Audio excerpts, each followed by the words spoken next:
Well, since time is of the essence here at the World Data Forum, I am going to get us underway and folks can catch up as they join online. I'm so pleased to be here this morning for what I hope will be an exciting and different kind of session. We're having an interactive game show to find out how much you know about gender data shaping our world. This concept was conceived and the session is hosted by UN Women, and I'm grateful to them for putting this cool idea together.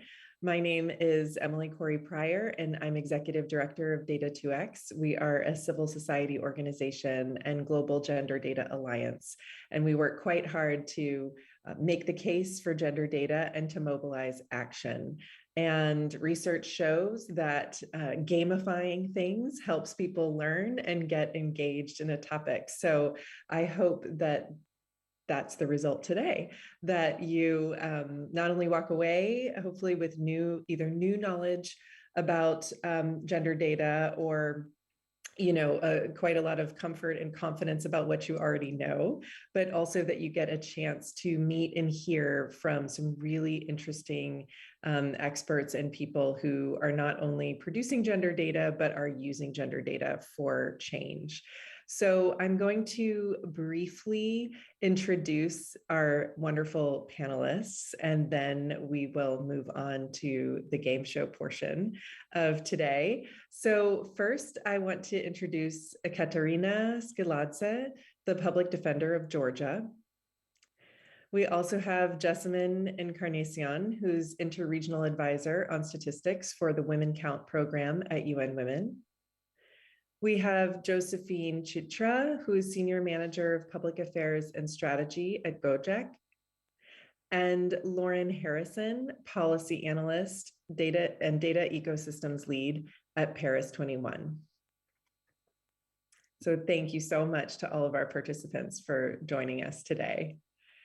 A little bit of housekeeping. We are on day 3 of the World Data Forum, so I think everyone probably knows this at this point, but we will have a Q&A session as we get towards the end of this game show. But you can also use the Ask a Question button on the Whova platform, and we'll be curating those questions, and they'll be the wonderful team behind the scenes will be getting those questions to me so that we can hopefully answer as many of them as possible. And also, of course, just fair warning that the session is recorded, which is great for those who are in time zones where they're not able to join us. So how is this recording in progress? How is this game show going to work? You are all participants. And so really this only works if everyone online and everyone who's in the room takes a minute and makes sure that they understand the rules to participate with us.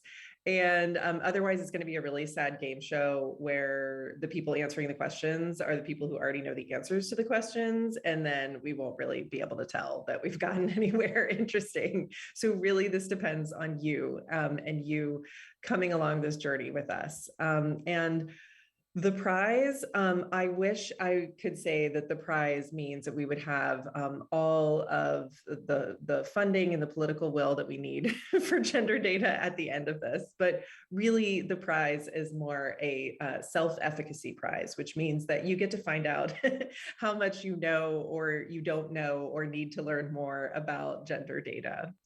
We're going to have 5 different questions, each on a different topic. And we are going to use an online polling tool called Slido to ask a question that will appear on the screen. So we're going to start and test it out. So I'm going to ask Svenja, our colleague Svenja from UN Women, to open the quiz intro slide, please.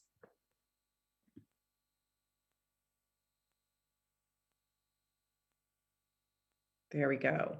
Okay, so the first thing, please grab your mobile device and grab the QR code using your camera function. If that's giving you challenges, you can also type Slido, SLIDO.com onto your browser and enter the meeting code, which is 931823.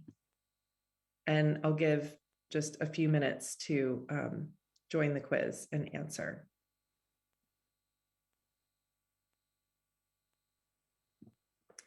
And once you join the quiz, great to enter your name onto the platform so that we can see that you're here.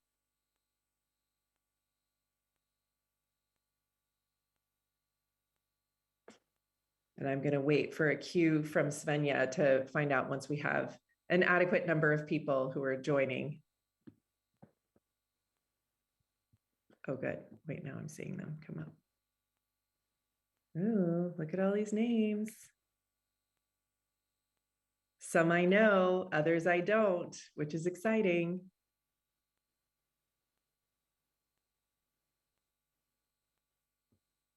All right, it's slowing down. The new names are slowing down. So I think if I had drums, I would do a drum roll for the very first question. Svenja, let's put the first question up. All right. So as of December 2020, how much of the gender data needed to monitor the SDGs is currently available? Is it 100%? We've totally all succeeded. Is it 39%? Or is it 61%? And you'll see there's a little countdown up at the top. So you still have 37 seconds and counting to show us your brilliance. Even if you get it wrong, you're still brilliant.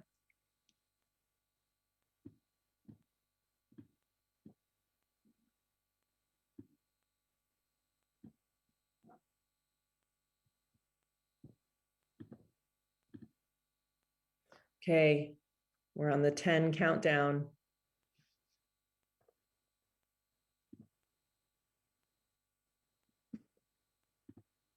And the answer is, well, first of all, this tells us what you all answered. 39% was the correct answer, and 80% of you knew that already. So well done you. This is going to be really fun, but I have to say that was just the practice question. So don't get too, complacent in your knowledge yet.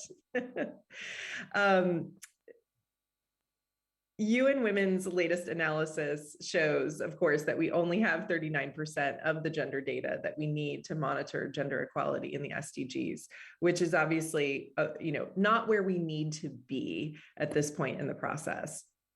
But I'm really glad that 80% of you knew about that 39%. That means that hopefully we have a lot of people who are starting to think and act and do what needs to do to make that number grow. We've practiced. I think everyone knows how to use the Slido, so we'll move on. And after each of our poll questions, for the future poll questions, after each of those are answered, we're going to turn to each of our experts to explain what the results mean, and then we'll end with a Q&A. Okay, so now the official round one. We're going to start with some more basics to see how much you know. Svenja? Okay, so when communicating data, it is better to convey information in the form of a blank, fill in the blank, than it is to compare total amounts. Totals can be misleading, but it's easier to compare a number as a fraction of 100. Is it rate, percentage, ratio, or proportion?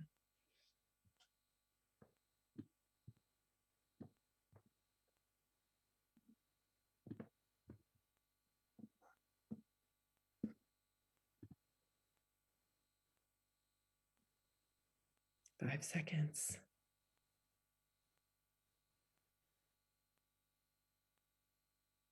What are the results? Almost 90% of you said percentage, and the correct answer is percentage. This is a very smart group. Understanding how to interpret gender data, of course, is going to allow us to make sense of the information around us and put it into context. So to explain a bit more about this, I would like to invite our first expert, Lauren Harrison from Paris 21.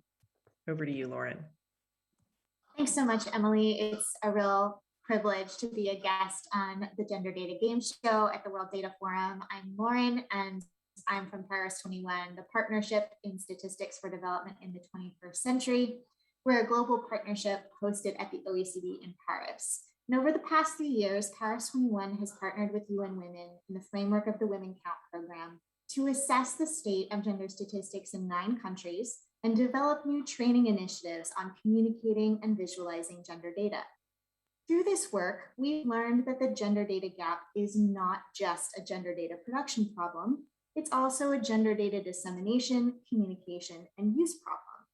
Gender data can be a powerful tool for advocacy and inclusive policymaking, but in order to enable gender data use, national statistical offices need to deliver timely, granular, accurate gender data and information in formats that are easy to understand. As illustrated by this poll, percentages are a simple tool to communicate gender statistics, especially when highlighting issues around gender equality. Looking at percentages of women relative to men or relative to another subpopulation is quite basic and intuitive. For example, it's often easier to convey the concept of the gender data pay gap as a percentage, where women's salaries are presented as a percentage share of men's salaries for the same role. These small choices in gender data analysis and presentation can actually lead to a huge difference in reaching a wide audience with varying levels of data literacy. But what is data literacy really, and how does it relate to gender data? Well, just as literacy represents our ability to read, write, and comprehend language, data literacy represents our ability to read, write, and comprehend data. It turns out that data literacy encompasses more than just a set of technical skills.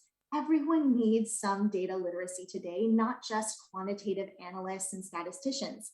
With this in mind, low data literacy, even if we close the gender data production gap, low data literacy can pose a substantive barrier to evidence-based action for gender equality and sustainable development.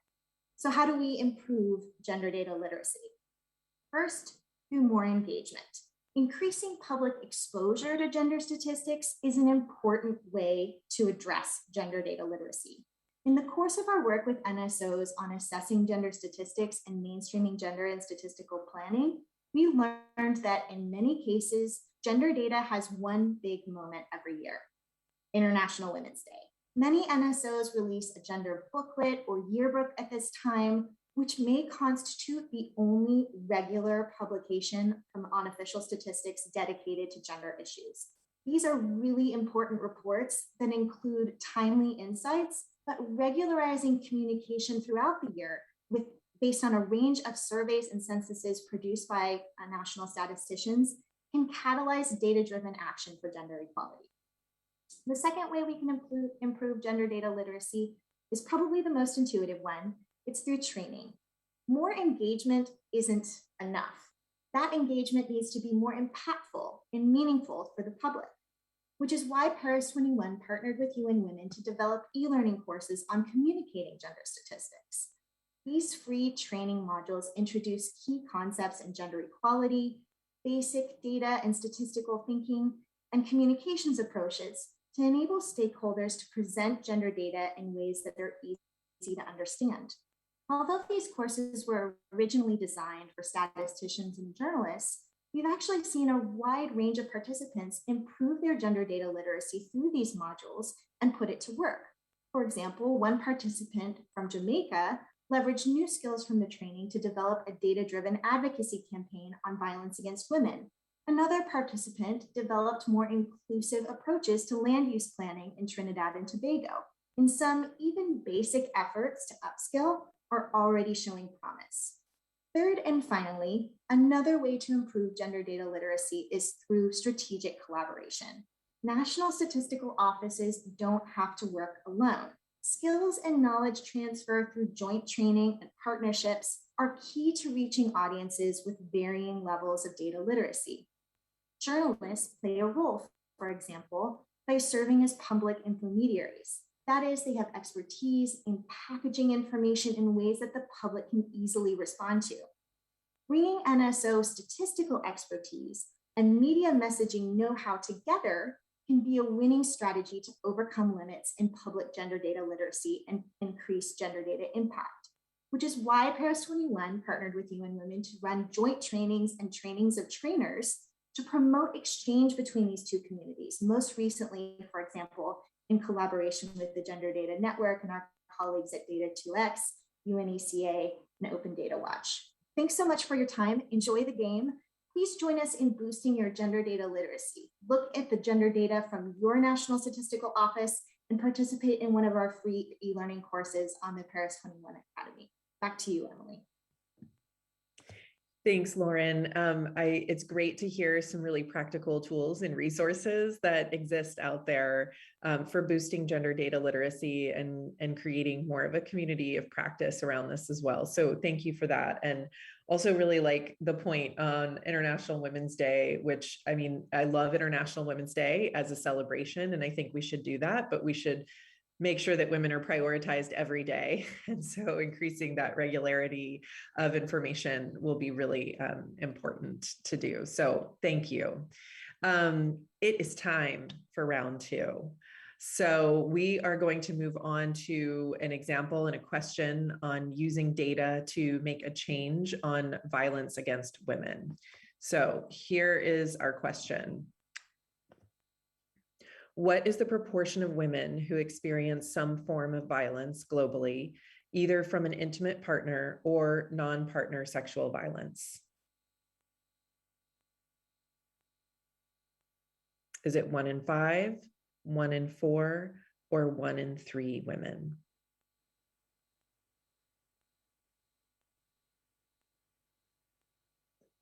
All, of course, feel like an unacceptable choice.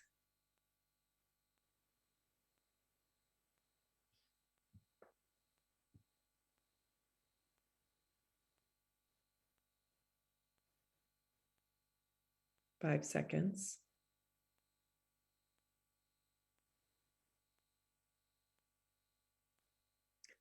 %70 answered 1 in 3, almost 30, 1 in 4. And the answer is 1 in 3 women. To talk a bit more about this terrible answer, of course, is someone who I cannot wait to hear about her experience. I'm really happy to introduce Katerina Skiladze, who's the Deputy Public Defender of Georgia, who can talk about how to use this information on women's behalf. Over to you. Thank you very much, Emily. Dear participants of the World Data Forum, distinguished guests, first of all, I would like to thank you for the opportunity to be here and talk about the importance of gender data and to share some examples from our practice. I would like to underline that globally, an estimated 736 million women, almost 1 in 3, have been subjected to intimate partner violence, non-partner sexual violence, or both at least once in their life. And this violence starts early. 1 in 4 young women who have been in a relationship will have already experienced violence by an intimate partner by the time they reach their mid-20s. And these numbers shows us the importance of gender-related data, which is one of the key instruments to integrate the needs and priorities of women in policy and legislative development, and to ensure equal distribution of the positive outcomes for everyone. Segregated data also has an objective to raise the level of public awareness on the problems and to elaborate some task-oriented state policy in the sphere of gender equality. Today, I would like to share 2 examples from our practice that clearly show the importance of having data on violence against women. One example is about gender-related killings of women, femicide, and another one is about sexual harassment. So, to overcome legislative or policy challenges on gender-based violence, it is necessary to know the scale of the problem, which often we do not see in official statistics, yes? For example, women in Georgia often do not report to law enforcement agencies because of possible victimization, financial dependence on the perpetrator, lack of information about services, or fear of violence. And many cases remain beyond official data. So if we analyze and take into account only official data, it would not be enough to have a picture of the existing situation. And here we can see the role of comprehensive gender segregated data, which can be collected in different sources and in different ways. Collecting correct data on femicide was challenging in Georgia, largely because law enforcement agencies and other data collection systems did not identify the motive of the killing while collecting data. So we could only see the overall number of killings of women without any segregation. So as a national human rights institution, we established femicide watch mechanism, and we started to analyze court cases on all relevant informations, including media reports about the killing of women. According to our reports and according to the data what we presented to state officials, we were able to convince them that we are facing challenges in this field, and we need legislative or other type of changes in this field. Based on our advocacy work, Criminal Code of Georgia was modified, and the murder of women on the ground of gender became an aggravating circumstances of the crime. Also, some kind of risk assessment methodology was established in the framework of the law enforcement agencies. And the most important is that Supreme Court of Georgia started to collect the data on gender-related killings of women on femicide. Another example is sexual harassment, which was considered as an invisible problem in Georgia for many years. Public Defender of Georgia was constantly emphasizing the importance of legal guarantees for the victims of sexual harassment, but without any results for several years. Later, with other stakeholders, and it was a few years ago, we started advocacy for the legislation with the members of parliaments. Actually, Georgian parliament is quite male-dominated, and we tried to mobilize a group of members of the parliament to advocate these changes internally. And for this process, we used data, as we are a quality body in the country and we have applications on sexual harassment. We used concrete cases to show them the real scale of the problem. And I'm strongly sure that numbers, data, and cases were the most important part of this process to show them the real scale of the problem and to make unpopular their opinion that we do not have this problem in a country. So they were complaining that, show me numbers, we do not have this problem, it's just a few cases. So based on our cases, based on our data, we could show them that there is a problem in a country. So it was not a huge number, of course, but it was enough to have a legislation now on sexual harassment. In conclusion, using statistical data is an important tool to find the problematic layers in the context of equality and to plan effective activities to deal with those problems. For example, not only legislative or policy changes, but also awareness-raising campaigns and working with the people to show them that this is a problem, we have this problem in a country, and to somehow to overcome these challenges. So these were the issues I wanted to highlight and share with you today. I hope that our examples are clear and enough to start thinking about the importance of gender data in our daily activities and daily work. And of course, I'm here ready to answer any questions you might have. Thank you very much for your attention.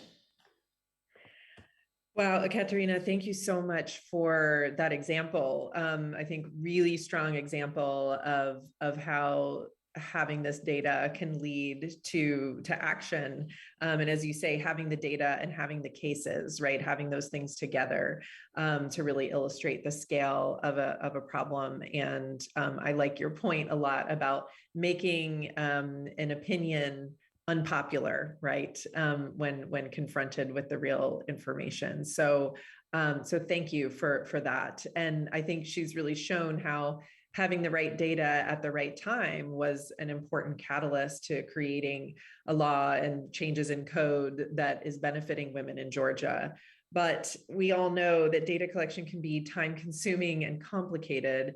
And so when we're in a crisis like we've all been over the last 18 months, we need to move fast and turn to innovative approaches in data collection. So I'd like to turn to our next question to see what we know about the effects of COVID-19 on women's unpaid care and domestic work.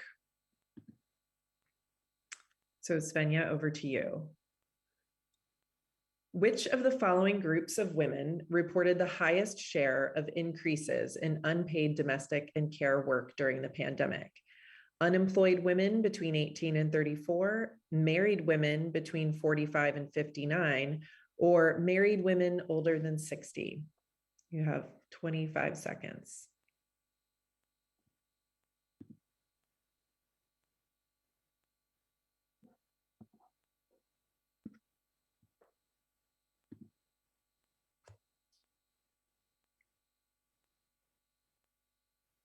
Ten seconds.